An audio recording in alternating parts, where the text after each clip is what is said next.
"You want to get high tonight?" Renzo asked me that all the time. He was on the verge of being a total junkie, and I wasn't sure I wanted to hang out with him anymore.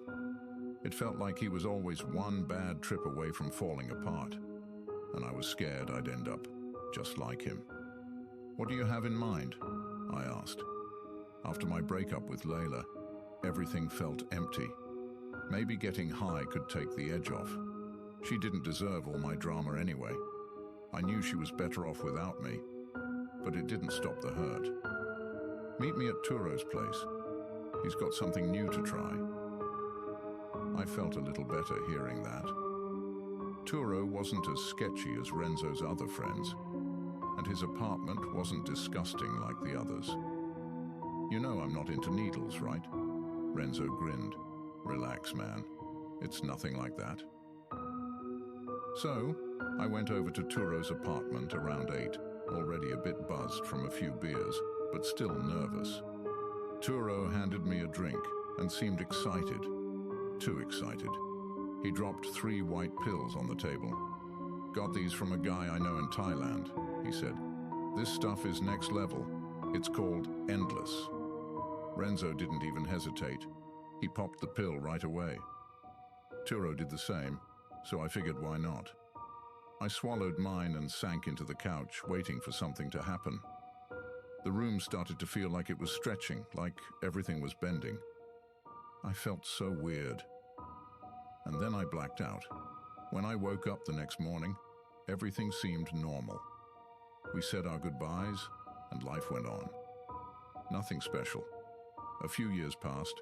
I stayed in town, kept smoking, kept working dead-end jobs. One day I started coughing up blood. Doctor said it was cancer. Too late to do anything. I died alone in my crappy apartment. Then I woke up in Turo's apartment. Same spot. Sunlight pouring in. I sat up, confused as hell. Did I just dream my whole life? What was that pill? I mumbled something to Renzo and stumbled outside trying to shake it off. It had to be some weird hallucination. But I decided to take it seriously. I started making better choices. I got a decent job, quit smoking, and met someone. Jenna. We got married, had a son, and things finally felt good. Then one day, I watched my son chase his ball into the street. I tried to save him, but I wasn't fast enough. The truck hit me instead. I woke up in Turo's apartment again. That's when I realized I was stuck. I'd relived different lives, but each one ended in some brutal way. I couldn't even kill myself to escape. Whenever I tried, something would stop me. Every time I died, I'd wake up in that same room. At first, it freaked me out. But then I thought, maybe I could make this fun. I had endless lives, right? I did whatever I wanted. Robbed banks, partied non-stop, lived dangerously.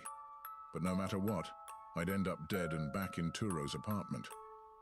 After what felt like centuries, I saw Layla again. She was older, divorced, and miserable. Turns out, after we broke up, she married a guy who treated her like crap. I felt horrible, like I ruined her life by leaving her. So in the next life, I found her. I made sure we got back together. We had the best life. Married, traveled the world, had kids. Every time I woke up, I'd do it again. I'd keep living our perfect life, over and over, making it better each time. But then, everything changed. One day, we were celebrating our anniversary in Paris. She went to grab breakfast like she always did, but this time, a car jumped the curb and hit her. She died right in front of me. In the next life, she got cancer. The one after that, she died in a freak accident. And one time, she was already dead before I could even get to her. Everything started falling apart. My friends died in accidents. Tragedies happened everywhere. Wars broke out. Cities were destroyed. The world became dark and twisted. Then there was this old man. I kept seeing him, always watching me. Sometimes he'd laugh and say stuff like, "You thought you could cheat him?" I didn't know what he meant, but I knew he was tied to this nightmare somehow. I started drifting through lifetimes, just trying to survive. I lived in shitty towns, worked awful jobs, and drank myself through the days.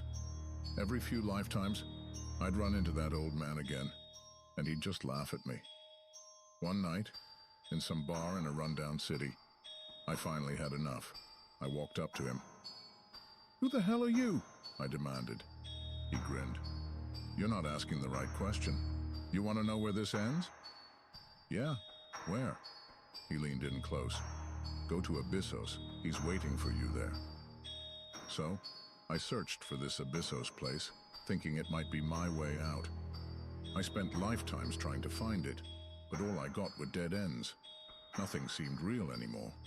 Just more confusion, more frustration. Then one night, while I was wandering aimlessly, a car pulled up. It was the old man again. "Ready?" he asked. We drove for hours, and I saw it.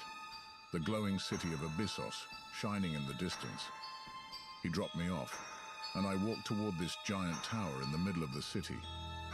Inside, everything felt wrong. I climbed and climbed, hearing this deep voice all around me. "You thought you could escape." The voice was everywhere, filling me with dread. I reached the top, and there was nothing but a massive black void. It spoke again, and I felt like it was tearing me apart. "You belong to me, forever." The darkness closed in, and I realized I'd been trapped all along. I woke up in a hospital bed. Renzo was sitting beside me, looking nervous. "Dude, you've been out for days. You passed out before we even took the pills." I blinked. "How long?" "4 days, man. Layla's been here the whole time, worried sick." Layla. She was still alive. I felt a flood of relief. As Renzo helped me up, I noticed an old man in a wheelchair by the door watching me. He smiled and winked. "Looks like he let you go this time," the old man said. "Just make sure you don't fall back into his trap." I nodded and walked out, ready to take my life back.